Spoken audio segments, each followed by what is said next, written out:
Nii, tere siit Pallusalu aiast.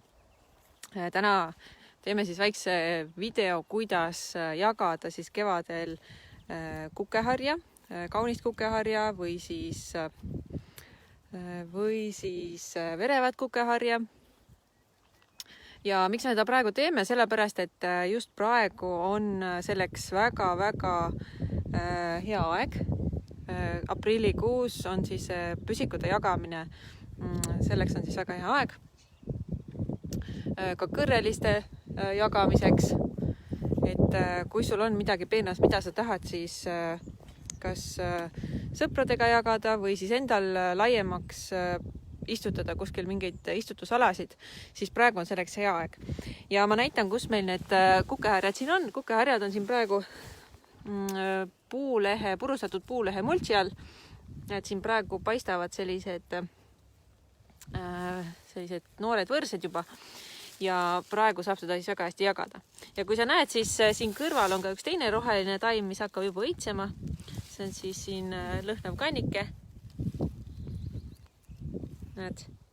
Ehk siis nad kasvavad täiesti siin kõrvuti ja küsimus on siis selles, kuidas ma seda siis jagan. Ma näitan sulle kohe siis praktiliselt, kuidas see asi käib ja ütle mulle tere, kui sa otsa vaatad või kui sa järgi vaatad. Ja võid ka kommenteerida, mis taimi sina praegu oma aias siis jagama hakkad. Nii. Esimene asi, mida sul selle taime jagamiseks üldse aias vaja on korralik terav labidas. Kui sul on labidas, sul kindlasti on olemas labidas, siis terita see labidas ära. See annab palju plusspunkte juurde aiatöödel. Nii. Ja kui ma jagada tahan, siis üks variant jagamisel on see, et ma lõikan siit nii-öelda selle jupi välja, mis ma tahan teise kohta istutada.